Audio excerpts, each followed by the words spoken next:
Mrittunjoy, for someone so young, you have a list of accomplishments. You have recently submitted a position paper with single authorship on education and technology, and your paper was forwarded to the Government of India for G20 2023. Can you share some insights for our audience from that? Sure. So I had actually submitted this paper as part of the C20 policy pack, which had been sent out from the C20 Secretariat. And the paper was primarily based on a couple of things. Firstly, it was based on a session I had chaired as part of the C20 in 2023 itself in Coimbatore, Tamil Nadu. As well as my work with the Ministry of Human Resource Development, Government of India, in 2019. The paper was titled Educational Emancipation and Empowerment with Effective Deployment of Technology for Sustainable Human Resource Development. And the idea was that we were trying to see how educational emancipation and empowerment can be integral aspects of utilizing technology in the field of education itself. And of course, we know that technology has the capability of breaking down barriers and providing equal opportunities for learners. And this, in turn, has the effect of ultimately fostering the emancipation from traditional constraints that many people can face. So, by leveraging these digital platforms and tools, learners can access a wealth of information and educational resources regardless of their geographical location or socio-economic background. And this access to knowledge empowers individuals, and it helps them to take control of their learning journey and of their lives for that matter, enabling something we call as a self-directed and personalized learning experience. And so, additionally, technology facilitates interactive and collaborative learning environments and helps in the learning process by that manner. If I were to highlight a few points which we were focusing on, and which have been very graciously been carried forward by the C20 Secretariat and has also been reflected in the Delhi Declaration that has been recently released to the media. They would include the idea of addressing the knowledge gaps in technology utilization for education and pedagogy. We have tried to look at how the integration of technology with education, with enhanced student-teacher interaction and personalized learning platforms can be undertaken. We have also been trying to look at this aspect of mental health, which is very important when it comes to students and learners in general today, and how that can be made better and can be improved with adaptive learning robotics, for instance, which is highly upcoming and out there technology as it stands. Besides this, of course, we have things like differentiated curriculum, which is very important for looking at the different competencies and interests of students, because we all know that a cohort of students may not have the same competencies or interests for that matter. And there are some customized ways in which maybe the learning experience can be much better facilitated for them. And therefore, all of these points together were part of this position paper, which was forwarded from the C20 Secretariat side. You spoke about adaptive learning robotics. Can you throw some light on that? What exactly is it? And how does it play out in practical life for countries Yes. like India and Africa? Right. So I think when we talk about adaptive learning robotics, you obviously have the deployment of robotic technology. Actually, there are two different kind of technologies which can be looked at together here. One is that of adaptive learning, which by itself has been undertaken in developing countries by various governmental and non-governmental entities. So, for instance, when we talk about adaptive learning in India, we have the Khan Academy, which is a well-known educational organization, which has been looking at developing dashboards for adaptive learning experiences and customized module-based learning as such. Even in Africa, we have certain initiatives that have been looking at these aspects in Rwanda, for instance, and a few other African countries as well. Robotics, on the other hand, is taking this to the next level of sorts. So the idea is that if we were to have direct interaction between the robotic aspect, which is equipped with the adaptive learning module or element to it, what it helps in is in terms of helping students not only attain competencies essentially, but also to look at emotional kind of factors related to the emotional quotient, to the manner of behaving or reacting to certain stimuli, for instance, and being in certain specialized environments which are simulated to better up level the mental health of individual students. So there are various ways in which this technology can be deployed and effectively used in these places. So, in simple terms, it means that robots are being used to teach children in the Teach educational children and do sector. more than that, I would say. I mean, they have been used as assistants of sorts to kind of give a more comprehensive understanding of simulated kind of stimuli, if you will. And so that has helped in terms of not only the educational and pedagogical aspect, but also in terms of helping with emotional growth and development, Yes. and other facets of education as well. Yeah. That's very interesting to know that now we have robots in as part of this technology that are in fact helping children deal with their emotions as well. Moving Yeah. on, Well, that's you good. have Yeah. Yeah. yes. Moving on, you have your paper went to G20. Speaking of G20, so G20 and Bharat's move to extend membership to Africa are an extension of PM Modi's Sabka Saath Sabka Vikas policy at a global scale. Bharat's declaration has also been adopted. Bharat is being lauded worldwide for its G20 efforts. What are your words of wisdom on Bharat showing the way to the world? Absolutely. I think the G20 has been a very, very important event for us. It has been a watershed moment of sorts when it comes to modern Indian history. And the G20 initiatives, and especially this inclusion of the African Union and the African countries as permanent members of G20, is commendable, is something that is, I would see it as an offshoot of the civilizational ethos of India itself. So, if you were to go into the nitty gritties of it, obviously the first thing that comes to mind is the element of inclusivity and the idea of Vasudeva Kutumbakam, which is that the world is one family.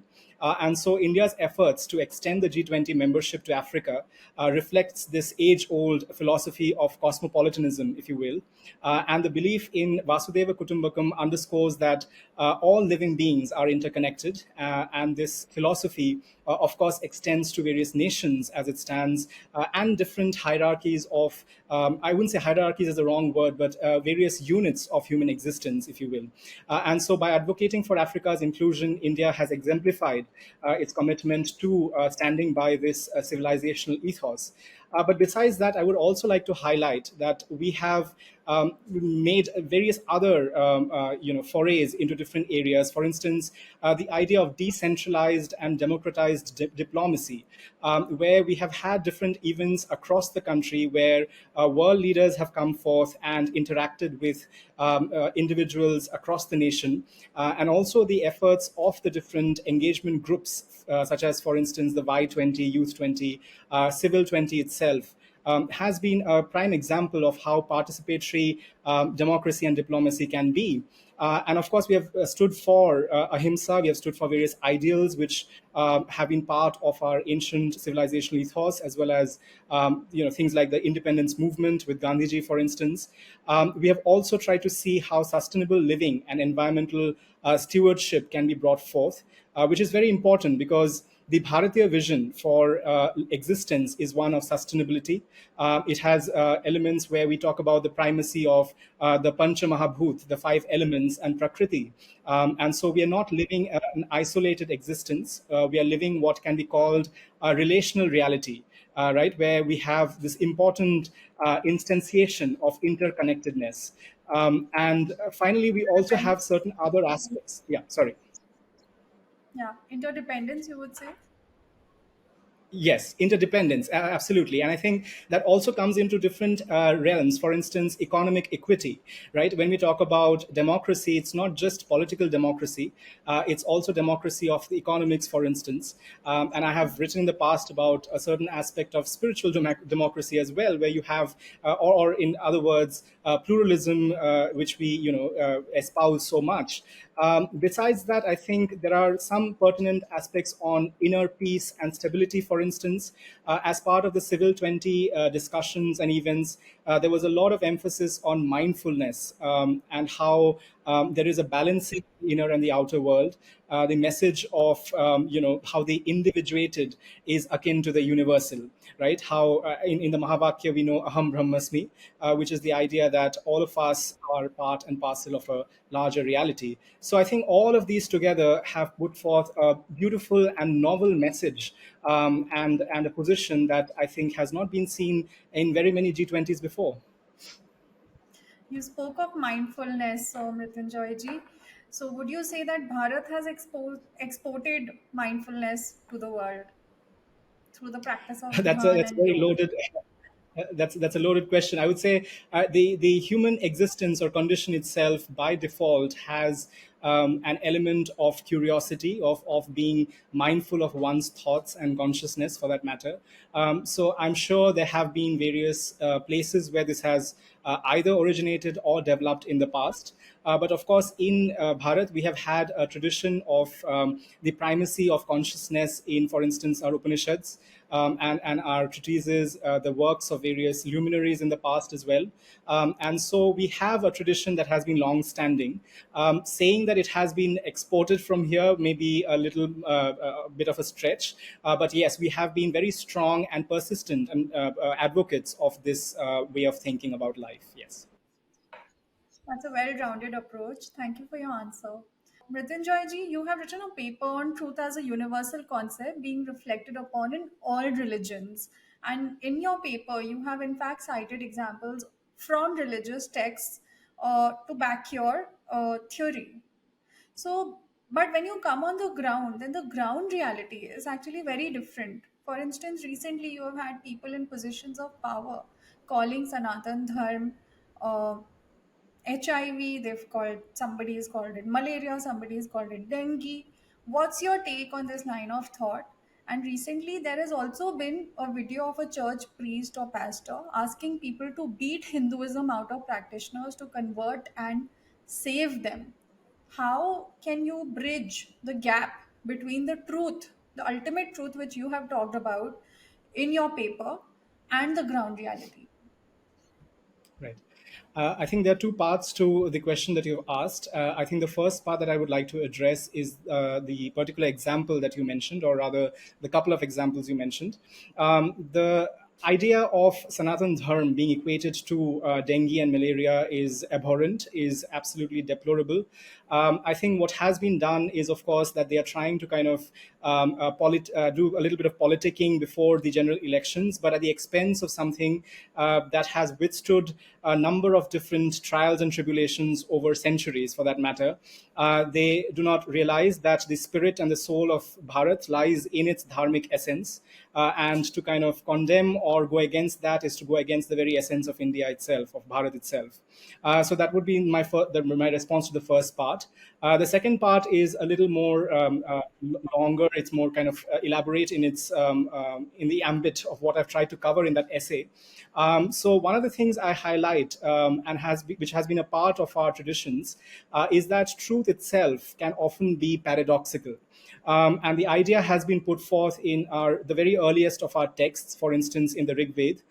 In the Nasadya Sukta, it is spoken of in terms of being beyond existence and non existence itself, and transcending polarities, transcending dualities in a certain manner of speaking.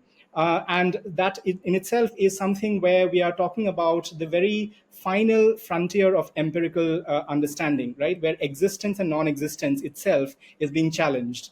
Now, one would ask whether that is reconcilable with, let's say, science or rationality, right? But in fact, we do see that there are instances where in modern physics, we see things like the redundancy of theories.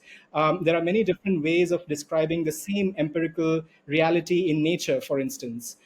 So that is an important part to kind of understand and assimilate into our way of looking at this particular subject.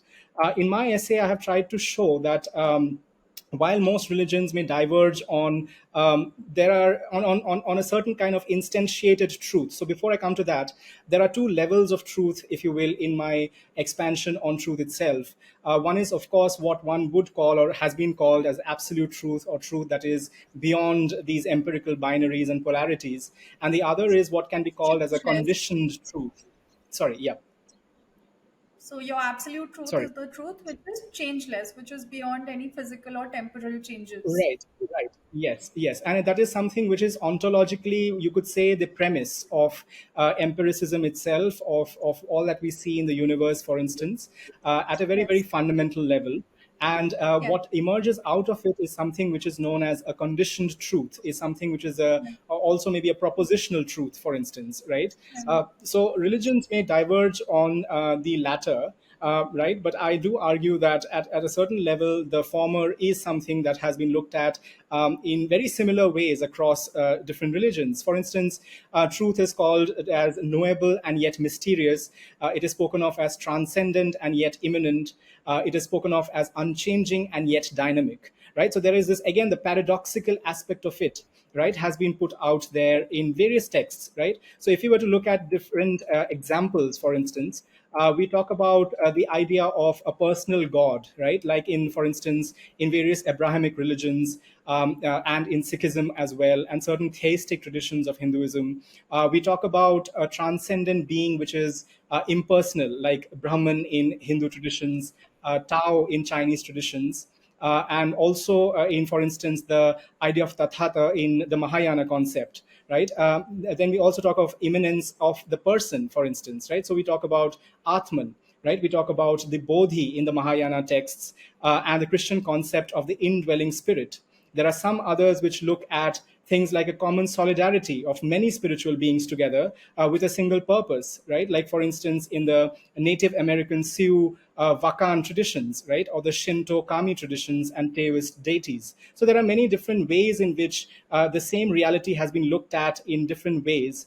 And therefore, one has to look at what there is this very famous thinker who, by the name of John Hick, who talks about a theology of religions which stresses the infinite nature of the Godhead, exceeding the scope of all our concepts, and the salvific efficacy of the variety of ways, giving us different ways to look at the same reality. Right. So now coming to the question that you mentioned, which is the pertinent one, which is how do you reconcile this beautiful, this universal way of looking at God, at God or the ultimate reality? So here I think one has to look at two different concepts, which is very, very important. One is that of how you look at the contradictions of experience. Right. For instance, there are various instances where you see a spiritual leader, such as Jesus Christ himself. And there are many instances of, let's say, miracles which have been put forth in the different texts. And yet you see that there are Jews, for instance, followers of Judaism, who are very much against, vehemently against the truth or the genuineness of these realities as such. Similarly, one can see this example also in Buddha, in the case of Lord Buddha, for instance. In fact, in his own brother was not confident of whether Buddha had the kind of divinity that was looked at by various people. So one has to understand that there is this concept of permissivism, right, which is that you could have a number of bases for of generalizing a concept or an understanding, but there could be very different aspects in terms of how one comprehends it. And this is not only between people, but also within oneself, in what is called as intrapersonal permissivism, right? So there is this understanding that that is a healthy aspect or element to have within a society, within a certain tradition. The other is that of epistemic supererogation, which is basically the idea that if you were to have an evidence, a corpus of evidence, let's say, or a certain kind of a repository of empiricism, how much of that is necessary to cross a threshold to make a belief, right? Or to have entertain the idea that the binary can be formed. That you know something or you do not. You have a belief, and there is the other for that. right? So I Right. think spiritual supererogation, which is the idea that you not only kind of tolerate the other traditions, but you actively accept the fact that there is a certain reality, a certain truth to that. So I think both these ideas of permissivism and supererogation are very, very critical when we are talking about a pluralistic and cosmopolitan culture. And I think in Hinduism, in the Dharmic traditions, and when we talk about Indic knowledge systems, I think this has been so, well, in a way, manner of speaking, hardwired into the ethos, into the psyche, that it comes very naturally to us. Which is why I would say that India is one of the truly secular countries. We talk about secularism, which is again, a matter of great debate and discussion today. But the very reason for India being as secular as it is because of this dharmic current, this dharmic premise on which it is based. So I would just like to conclude this response with the idea that when we talk about conditionings, we have to be actively aware about the effects, about the origins, about the non-absoluteness of those conditionings, right? And therefore be open to understanding and even actively accepting the other alternate traditions and thought processes. That's a truly very insightful answer, because what you're saying is that instead of rejecting other people's experiences, whether or not you believe in them, you accept them. That's a more Yes, compassionate approach, and wherein yes, you try to take everybody within your fold. It's a more tolerant approach, which, according to you, has already been part of the Bharatiya culture. Speaking yes. of Bharatiya culture, what is your take on this potential name change of the country from India to Bharat? And would you really say that this is a name change at all? Because historically, there are evidences to show that India has always been Bharat. It has also been referred to as Bharat. Yes, so I think there is a certain bit of the political aspect to it, as you may appreciate, because I think it is a great move to begin with, because I think there is a certain element of decolonization that is very important. India, as a name itself, has been kind of looked at by, let's say, Greek, scholars and thinkers like Herodotus, for instance, back in the early part of this millennium, or rather around that time. But later on, it was more of a colonial British kind of. Well, imposition is a wrong word, but is a usage, maybe a usage of sorts. But what we are forgetting is that there isn't any great constitutional reform or legal, change that is required, because as per Article 1, we do have the dual usage of India and Bharat, which can be used for our country. It has just been unfortunate that India has been preeminently used, right? I wouldn't say unfortunate, but it is that is the way it has been. But at the same time, what I think the government at the moment is trying to undertake is this movement towards making Bharat as much, if not more, the formal term for the country, the name for the country as such. So if Srimati Draupadi Murmu sends out an invitation as president of Bharat, I do not see anything either improper or unconstitutional for that matter. And so the move to use Bharat more is truly commendable, because it shows that we are truly owning our own identity.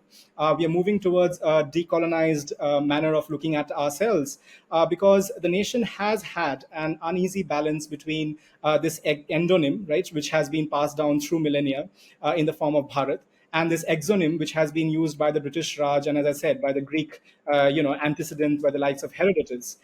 So some scholars argue that that India itself refers to the geographical and administrative entity, and Bharat is actually more than that, right? I mean, in one of my essays, for instance, I have spoken about how Bharatiya identity, or nationalism rather, he is more than just the political, geographic, geocentric, and even for that matter, cultural. I would call it even spiritual, for that matter, in a manner of speaking, right? Where we are talking about certain fundamental tenets of how we perceive ourselves and the world around us.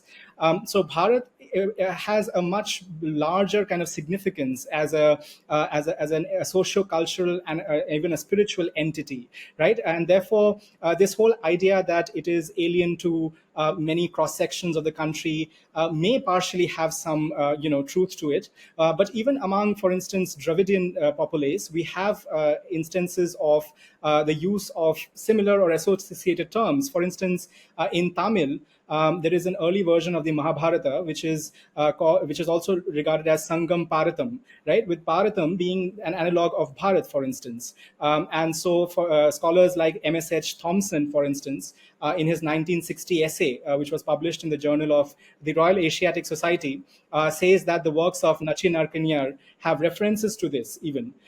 In Malayalam, we have terms like Bharatam, Telugu, we have Bharata Desam. And so there are many instances where this has been seen across the country. And even when the Constituent Assembly discussions were happening, there was a very well known leader by the name of Hari Vishnu Kamath, who was a forward bloc leader. And he had, in fact, wanted to amend the first Article 1 of the Constitution and rephrase it with Bharat being first. So he said, Bharat, or in the English language, India shall be a union of states. And there were other leaders like Yes. Kamlapati Tripathi and others who had also tried to stand for this. But interestingly, when Even the vote had finally Govindarajan. happened, I think it was, sorry. Even Said Govindasji in the Yes. Constitutional Assembly debates. Yes. Yes. Exactly, and so, but when the vote happened, then 38 members, I think, voted for Bharat, that is India, while something around 50 to 51 voted for India, that is Bharat, and therefore we had to go with the latter. But the thing is, now we have moved, 70, 75 years, ahead, and we are truly, in various ways, becoming, coming into ourselves in a way, right? So we have Atmanirbharta, which is very important. I mean, self-reliance, which Sri Narendra Modi has kind of put forth as an important aspect, and obviously decolonization of various institutions, of the way in which we look at ourselves as a nation, are also very important. So I think this is a good move, and I don't think there should be this much of hullabaloo around it. But it is what it is, and we have to work with it. Very, very well rounded answer. I especially liked your reference of how Bharat is not just a geopolitical entity but also a socio cultural and spiritual entity. Thank you for your very insightful answer and very well rounded, like I said. Uh, Moving on to the more to your area of expertise, which is quantum mechanics, I believe. So, as a highly learned man of science, do you think that the understanding of science of ancient Bharat and the Western world is different in any manner? And if it is different, then how? Right. So I think the idea of Western science has been something which has been premised on some fundamental axioms or tenets, right? So one is, of course, that of reductionism, right? So there, what we see is a reduction of a whole or an entity into the sum of its parts, right, or its constituents. That is something which has been primary in Western kind of scientific traditions. Also, this idea of absoluteness, right? When we're talking about, for instance, classical mechanics, for our viewers here, we talk about how we are looking at the rate of change of, let's say, distance or speed with time, right? And in that, we are assuming that there is a certain non-changing aspect of time, for instance, right? Now the thing is, over the last century and century and a half, we have seen a certain movement away from these two fundamental tenets. We have seen that reductionism is not always the most convenient or the most applicable necessarily. There are aspects, for instance, like or other theories like Bohmian mechanics, which looks at the whole and not the parts alone. And then the idea of absoluteness, I think that is another a very interesting story in itself, where we have seen that absoluteness has been systematically demolished in the scientific world. We initially began with the demolition of absoluteness of space and time, with Einstein's theory of relativity, for instance. Then we moved ahead to the idea that neither particles nor fields are absolute in themselves. So there was a second revolution of quantum mechanics, where we spoke about that. And now we are at a stage where we are talking about even the laws of nature having certain redundancies in them in terms of describing nature in general. So these are all aspects which show a certain movement is necessary away from the Western way of thinking. Now, you spoke about how the Bharatiya side, the Bharatiya scientific tradition, kind of can either fill in the gap or inform us to go in a different direction.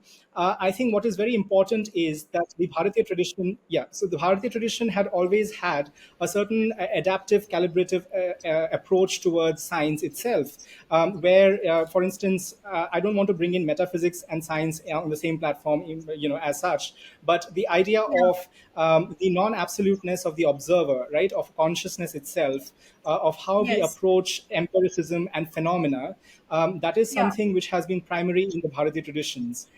And we don't Yeah. look at things as sum of its parts, right? We look at Yeah. things in a more comprehensive, in a more universal even sense at times.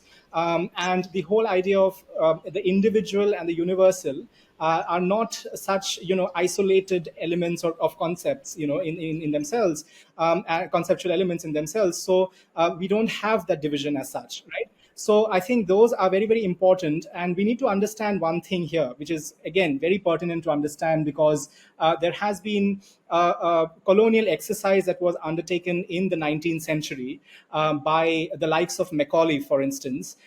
We have had a tradition of, for instance, metallurgy, mathematics, chemistry, even, and medicine, which were very advanced for their times.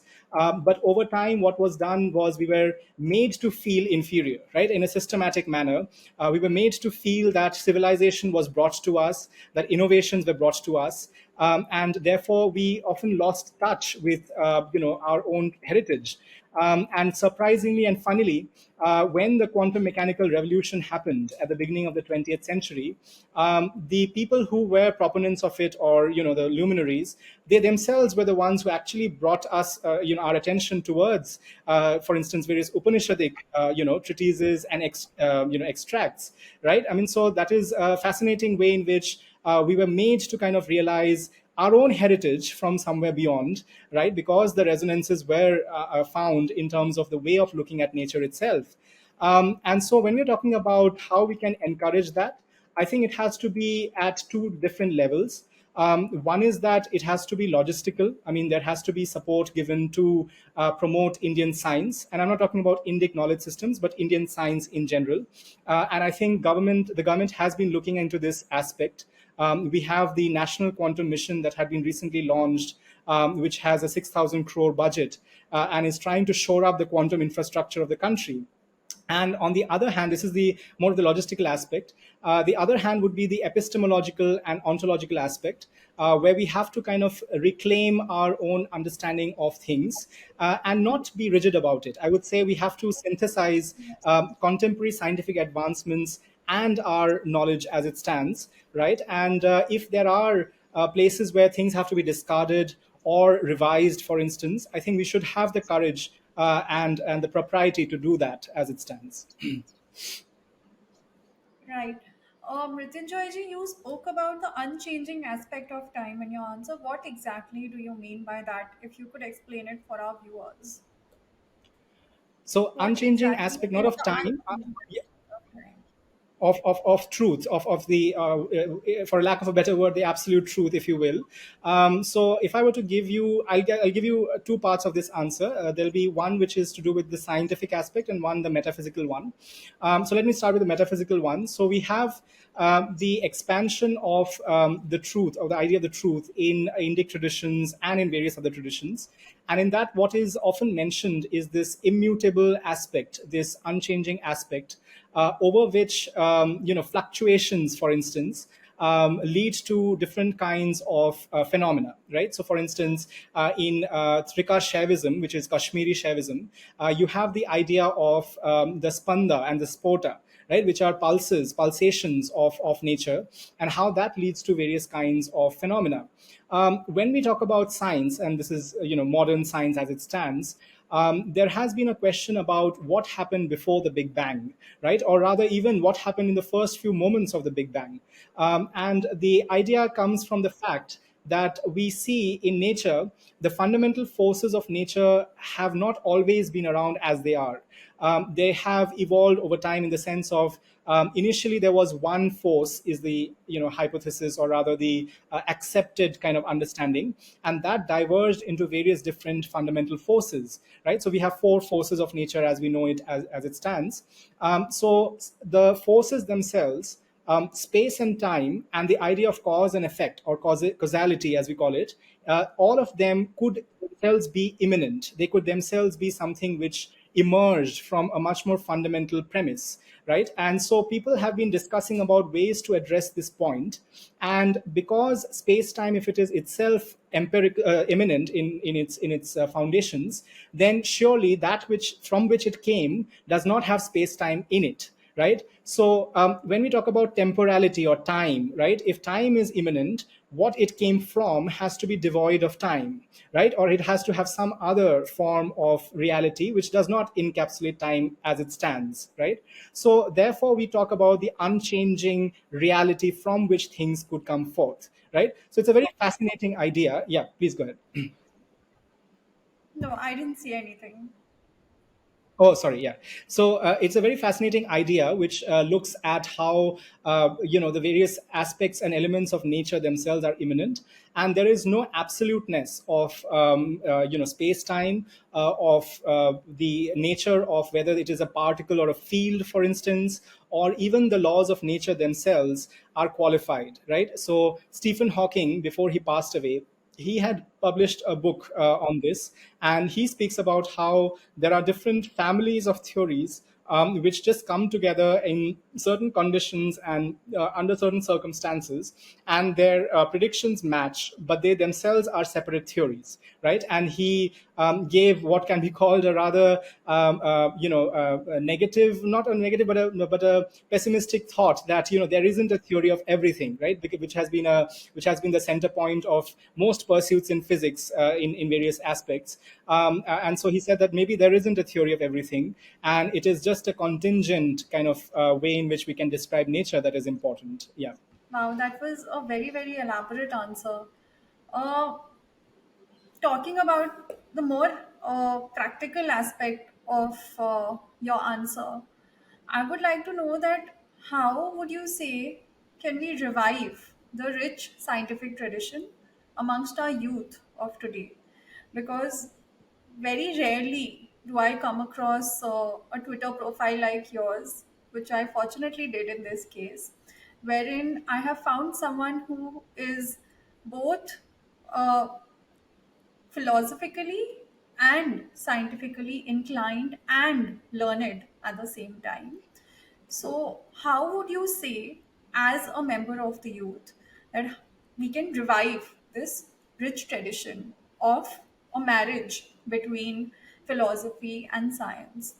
And further, because no proper opportunities are found or perceived to have been found within Bharat, you have youngsters who are into science, they go abroad for such opportunities and they choose to make a career abroad rather than in India. So, how can we prevent such a scientific brain drain? Right. That's a very important question to answer on both the fronts, I would say. So, firstly, I would like to respond to the first bit by saying that I don't see science and spirituality as two separate things. I mean, this may be a very blasphemous answer in a way. It may be very kind of counterintuitive, but it is all but the truth in a manner of speaking, because what both are trying to do is to look at an unbiased pursuit of truth, right? It could be at different realms, it could be at different levels of reality as such, but it is trying to see what reality is at its most fundamental, right? And the various aspects to it. So when people ask me that, what made you go into physics for that matter, or science in general, I think my response would be that it is, for lack of a better word, almost like a religion, almost like a spiritual practice of sorts, because it is helping me look at reality at a very fundamental level, right, with empirical tools and various other conceptual tools as well. So I think what we need to do when it comes to the youth of today, and especially in Bharat, is to have a very kind of comprehensive and detailed framework whereby we need to look at the systematic methods of knowledge accumulation and analysis, right? Because in the civilizational history of our people, we have had the darshanas, right, the schools of thought, and people Yes. often misconstrue them as religious or spiritual schools of thought. They were indeed, but there have also been various other aspects, like for instance in Vaisheshika, which is a school of thought, darshana sorts. There is Maharshi who was a proponent of atomism, right? Atomistic kind of ways of looking at nature itself. And there have been various others, in the mathematical domain and in medicine for that matter. And the funny Yeah. part, or the interesting part, yeah, is that they all had a certain mooring within this, for lack of a better word, a metaphysical or a fundamental way of looking at nature, right? So it was not divorced off, it was not separate from the spiritual mooring as such, right, or dharma as such. And it was an offshoot or a natural extension, even in some certain cases, of that, right? So we need to, I think, get rid of our colonized way of looking at what is the politically correct scientific method, right? And not replace it with a counter kind of dogmatic way of looking at things either, right? We need to look at it as an unbiased, a systematic way of just pursuing truth, right, as it stands, and applying the resources we have in nature, we have in the application of our mind, for the benefit of humanity. In terms of the methods of knowledge that I was talking about, there is a very famous book by Swami Satprakashananda Maharaj, of the Ramakrishna Mission, who has written about how inference, logic, and empiricism were very much part of our Indic traditions, right? We were not kind of just, as the West or the Britishers used to say, we were not just superstitious snake charmers, right? We had a very systematic way of doing things, right? And so we have to kind of understand that. And the problem with Western science as it stands is that it is also very rigid in its own way. I have worked with Professor Brian Josephson, who is a Nobel laureate in physics.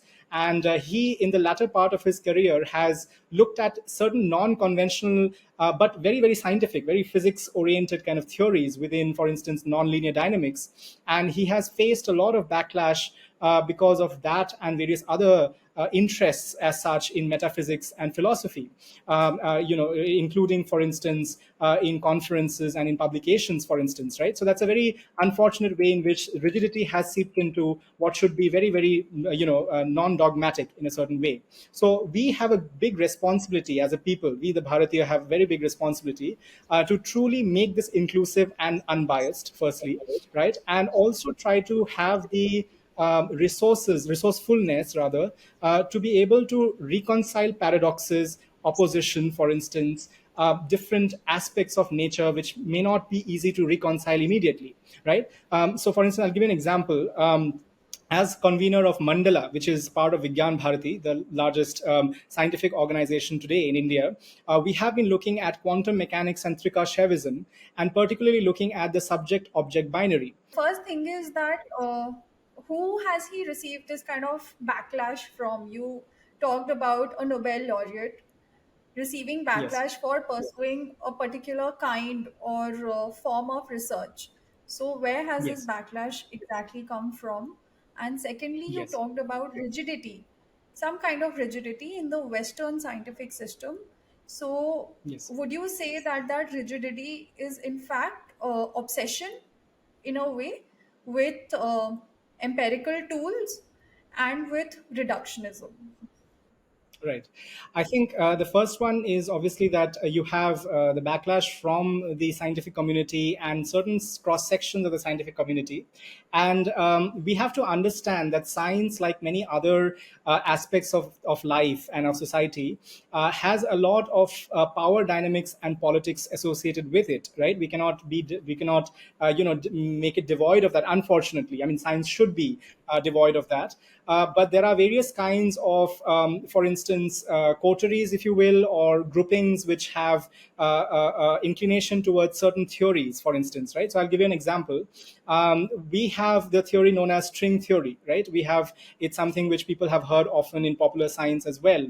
Now, the thing is, there are some fundamental aspects of string theory which have not yet been proven empirically, right? So, for instance, we have this thing called supersymmetry, which talks about how bosons and fermions, bosons being the carriers of the forces of nature, and fermions being what usually matter is composed of, there being a certain kind of symmetry between them, of there being analogs of bosons for every fermion, for instance, and vice versa. Now, this has not been proven in any empirical test conclusively yet, right? And we have done this for we have been pursuing this for a long, long time, and in most of the places, because string theory as a mathematical theory, as a theory itself, is a comprehensive theory. It has a lot of the conceptual tools to reconcile gravity with the rest of the forces, which is the outstanding kind of debate at the moment, the outstanding problem. But at the same time, there are some fundamental aspects which have not been proven empirically in the experiments, for instance, even in the Large Hadron Collider, right? So the emphasis on pursuing that, and let's say not some other, there are various other theories as well, right? One, in fact, is a very interesting theory which talks about how the universe is full of superfluids, right? It's encompassed with superfluids, and that is how nature, the universe is a certain kind of expression of power, right? And unfortunately, that is seen even in the selection of, for instance, Nobel laureates at times, right? Where or certain other accolades that you have in science, for that matter. And we need to kind of break out of that. And I think India has a role, Bharat has a role in terms of helping in doing that per se, right? Because we want to have, as I said, an unbiased and a truly inclusive way of doing science as we go along. Yeah. And speaking of reductionism and empirical tools, is there a kind of obsession in Western science with these tools, which is not the case with Bharatiya ancient science? Right. I think that is indeed true, because if you were to look at quantum mechanics, right? I just mentioned about Bohmian mechanics, which is looking at the idea of the whole, right? There is a what is called as a universal wave function, which is a mathematical entity, and that describes everything that we see. And there are various parts of it, if you will, which kind of describe phenomena at a more localized level. Now, when we talk about quantum mechanics, we have the Copenhagen interpretation. There are certain other schools of thought which have held a lot more of sway on the scientific world. Even though Bohm, who is the proponent of this theory, has been trying to kind of develop various aspects of it in a fairly interesting manner, for that matter, right? So I would say that that is indeed a problem. In India, I would say we have, as I said, we have had a meta-dynamical kind of freedom of sorts, and I think that is because over time we have had this whole idea of having healthy debates, right? Purva Paksh, as we often call it, right? Where we have the idea that you could have a discussion both on metadynamics and on various empirical aspects as well. So if you were to talk about spirituality or the theological aspects, you even have atheism, right, which is in the Charvak tradition, for instance, or agnosticism in a way, which is not only propounded by the Charvaks, but even in the Nasadya Sukta, in the last verse, you see a very high level of agnostic kind of thought, where you leave the truth up to the person who's reading it, who's trying to understand it, right? So I think this whole idea of that level of freedom, right, has been present in Bharat since times immemorial, right? And therefore, that can be something which can really bring in a revolution in thought, in the way we think, in the pursuit of truth, right? So I think that is definitely something we should look forward to. And coming back to the main question, which has somewhere gotten lost in our discussion, Right. that how do you think you can prevent scientific brain drain from Bharat? Right. Right. So I think that there are two levels to it again. So one is that I think I addressed that briefly in one of my responses.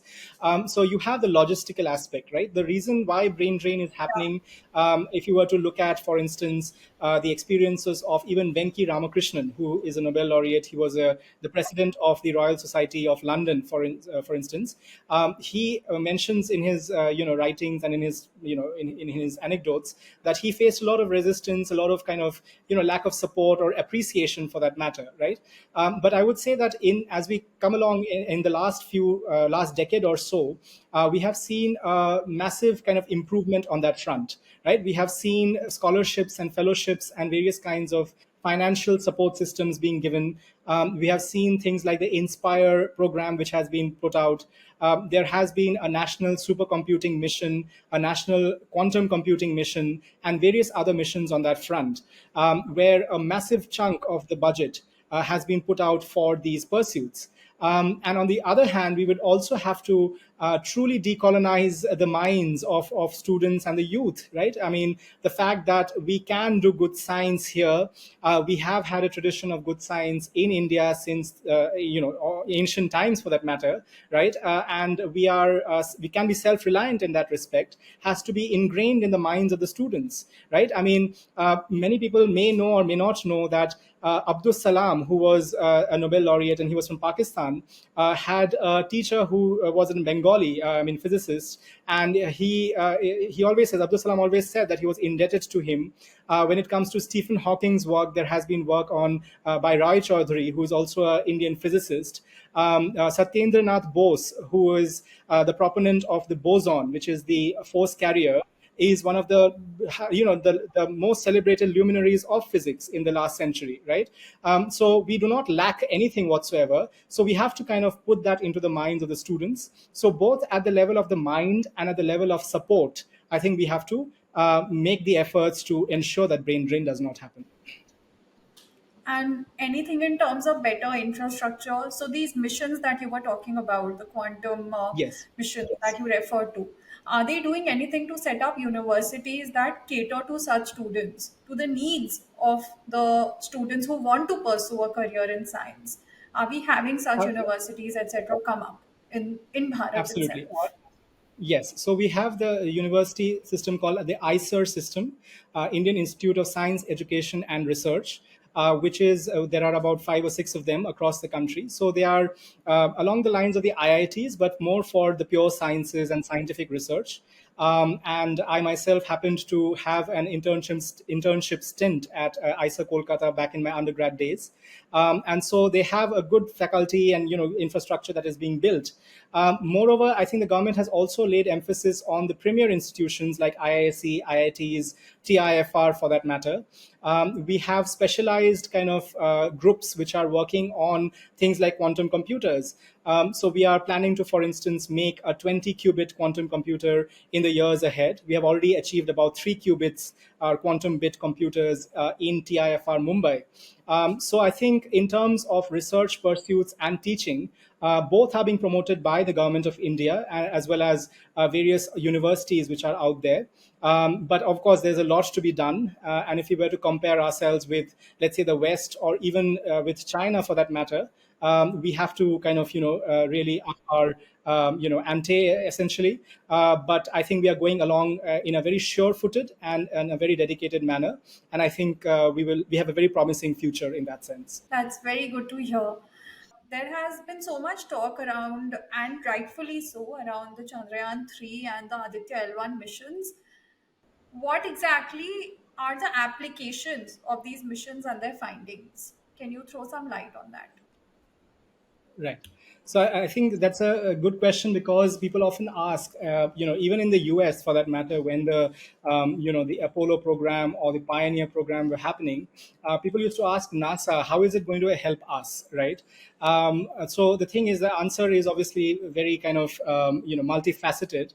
One is that there are a lot of things which have come into common, usage. For instance, like Walkman or sports shoes, for instance, earpods and phones, for instance. These are all things which were at some point or the other actually developed for space programs, right? And they eventually kind of came into society, and we all of us use it these days. But more importantly, what we are trying to get across to is this frontier of human understanding, and what we are trying to get across is the fundamental knowledge about things that are around us in terms of celestial systems. So the reason why the importance of finding water, for instance, on the moon or on Mars or on exoplanets, and life for that matter, is to look at a manner in which we can look at comprehensively this future of humanity, right? Where we are aware of the dynamics in our environment itself, which could lead to various possibilities, right? So people often say that the moon and Mars had very different different kind of terrains and different kind of geologies, for geological structures for that matter, in a manner of speaking. What happened, right, from there on? Can we find any insights for that matter from that? Can we find any resources for that matter from these celestial bodies, right? So talking about Chandrayaan 3 and Aditya L1, I think in the last 1 or 2 months, I think ISRO has really made such a mark that everyone from NASA to Roscosmos to the EU are, well, pleasantly surprised, I would say, in a manner of speaking, because Chandrayaan 3, as you may know and our viewers may know, is the first mission to have landed on the south pole of the moon. It has certain kind of results that it has already sent us, which are relating to the thermal conductivity studies. So it has been seen that there is a difference in temperature of the topsoil and the subsoil of the lunar surface, on the south, in the south pole. There has also been work on finding sulfur and various other kind of elements or chemical substances which are present in the lunar surface itself. And we also have had seismic and plasma measurements from what are known as the ILSA and Rambha payloads on the Chandrayaan 3. And so we have had a lot of achievements of sorts in this particular program. And the good thing about this is that we have done it at a very economical, in a very economical manner.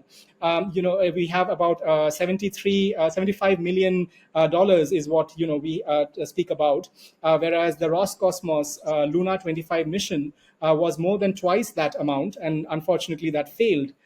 What we in India have done is also exemplary, because we have learned from our mistakes in Chandrayaan 2, which unfortunately did not go successfully. We have also tried to see how Chandrayaan 2 and Chandrayaan 3 can work together, right? So the orbiter of Chandrayaan 2, for instance, has a contingent link to the Indian Deep Space Network on the ground, which can help with in terms of communication for Chandrayaan 3. So that's a very important development of comprehensive space missions that we can kind of develop as a country, and it helps in boosting the center's plan to spur investments in this area, because as you may know, we have had a certain program by the name of In Space, which looks at how to bring in private players into the space technology realm, which has been a recent initiative by the government of India. Speaking of Aditya L1, we have some very important insights we expect from it. One is that you have this thing called coronal mass ejection, and certain kinds of solar storms which can interfere with the electromagnetic grid, electromagnetic field, and the magnetic field around the Earth. And in 1869, there was an event by the name of the Carrington event, which was a major event that happened in the West. And so we want to kind of know about what all is happening in such events and what can be done to prevent the effects, the ill effects of that. And particularly, I want to highlight that the Aditya L1 mission is unique because it wants to study the acceleration regime of coronal mass ejection, which has not been conclusively proven till now. So that is something very new, which we want to kind of prove as part of this mission. Wow. Thank you so much for throwing light on that, because mostly people don't have an idea. We know that we have made achievements in the field of space exploration, but we don't really have an idea about what exactly are our achievements or our takeaways in respect of what these missions are giving to us. The final thing I want to talk about, this ideology, very unique ideology which you have propounded, Turiyavad, it's called. And in this, you have basically, from what I've read, that you have suggested this as an alternative to the extreme right or the extreme left political economical approach. So, what exactly is Turiyavad, and how can this be practically applied? Right. So I think that beautifully actually brings around the discussion, because as somebody who has been interested in political economy or even socio-political kind of theories, one of the pursuits which I'm sure many of the youth today and even in the past must have tried to kind of look into is this the best possible kind of configuration or theory, or the manner of undertaking politics and social policy for that matter, right? So in the beginning, there was obviously this idea that one could have a certain form of convenience centrism, right, where you have this idea of balancing things out, somewhat like the mixed market economy infrastructure as it stands in Germany and various other European and most modern nations for that matter. And so that was fine, but at the same time, it often becomes a rigid and dogmatic theory in itself. Right, centrism itself can be a burden when we cannot see beyond the narrow confines of having to impose them at all times. Right, so dogma and ideological stagnation, have percolated through different cracks and crevices of contemporary life. And the reason for pursuing this idea of Turyavad began from there to like kind of look at how one can see if an Indic knowledge system premise can be a way to resolve this conundrum, right? If there is a way to kind of look beyond these constructs. So I think the main point here and the fundamental tenet here is the point of transcendence, or the principle of transcendence, which again goes back to my previous response, which is that binaries, right? Binaries of, let's say, capitalism and communism, the left and the right, various other binaries, Black they and are, white sorry?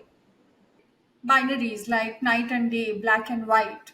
Yeah, So exactly, yeah, exactly. Binaries. So in the political context, they mean the left and the right. There are various binaries we yes, make, right? Conservatives and liberals and so on. Right yes, now, the thing is, yes. what has to be understood, and this comes from the Indic knowledge system perspective, is that none of these binaries are absolute in themselves. Number one, there has to be a contextualized understanding of that. So the idea of the Turiya, right? Turiya is something which is mentioned as the fourth, right? So we, in Yes. the Hindu of consciousness, yes, in the Hindu traditions, we have the idea of the waking, the sleep and the deep sleep, or the dreaming and the deep sleep state, and then there is a fourth state, which is the transcendent aspect, right? The transcendent absolute truth, if you will. And so the idea was that you reach there using various tools like neti neti, right, where you kind of try to hit away at the absoluteness of any idea, right, or any empirical thought. And so it is very important to kind of go by that route, because you often get stuck with the absoluteness of a certain idea, right? So, for instance, if I were to define Turiya, it is defined in the Mandukya Upanishad, and it talks about that which is changeless and wherein everything resides, as we were discussing, the immutable aspect and so on, right? Now, the question which you put, the latter part of your question, was in terms of how do you actually instantiate it when it comes to real political economy and theory, or policy rather, right? So the best answer to that would be that I think a more scientific approach, for lack of a better word, or a more truth oriented, a more factual, more informed approach to policy making and politics. Not policy making is, of course, by definition factual, even though it is often colored by different political ideologies, is, I think, the way that has to be kind of undertaken, where you look at the ground realities as it stands. If there is, let's say, a recession, of course, there is the need for austerity. If there is a certain kind of prosperity, you obviously have more space for welfare schemes, right? So one has to calibrate, one has to adapt to reality as we go along, and one has to have that maturity to understand that none of the theories in themselves are equipped for all of the possible scenarios that a country may face or your people may face. So, for instance, in economics, you have Nobel laureate Professor Abhijit Banerjee and Professor Esther Duflo, I mean, who have some interesting thoughts that I may not agree with, but they have looked at this experimental approach to alleviating global poverty. And they try to look at how the economics can be driven, development economics in a certain manner of speaking, with this calibrative, adaptive approach. So Turyavad is to kind of look at this idea that at the fundamental level, life, universe, and society, and politics for that matter, are a kind of playing ground of non absolutes, right? Where you have a certain contextualized understanding of realities as they stand, and you make a calibrative, adaptive approach towards making policy and seeing as to what can be done in terms of different dimensions, right? So economics, for instance, social dimensions, and various other interconnected dimensions. So I have expanded on that further in certain other writings as well, when it comes to political, economic, and spiritual democracy. But I would not go into that at the moment. But that is the fundamental premise, and I really feel that in a world which is increasingly polarized, right, which is increasingly struck by conflict for that matter, and often the conflict is for very, very not trivial necessarily, but very kind of shallow doctrinal elements, right, of certain points of difference, which can be reconciled if one were to look at it in that much of a broad-based, non-absolute manner, right? So therefore, I want to kind of take this forward, of course, and I've tried to write about it and also kind of put that forward in various fora. So yeah, let's see how that goes. Thank you for joining us today, Mrittunjoy ji. And I am so delighted to have made your acquaintance, because what I see in you is a young, especially when you spoke about Bharat being a spiritual socio-cultural entity and not just a geopolitical entity, when you spoke about how the ultimate truth is the same across all religions and various religious texts. They actually talk about it, and they just prescribe different methods to reach that same ultimate truth. I found in you reflections of Ramakrishna Paramhans ji's philosophy, and we know that he himself had also uh, experimented with principles of Islam. uh, when you spoke about the National Quantum Mission and how the current government, how Modi ji's government has in the past few years brought about these different missions to push the pursuit of science forward amongst the youth of the country. All in all, it has been a very enlightening discussion, and I thank you for taking time out to join us today. I am truly delighted to have made your acquaintance, to have found a mind which is equally inclined towards philosophy and science, which is such a rare combination in today's date. Thank you, Shreya. Thank you. Namaste. Please remember to subscribe to us and switch on the notifications for this channel. For our other social media links, more content, and to support our work, please visit citti.net. Dhanyavad. Namaskar.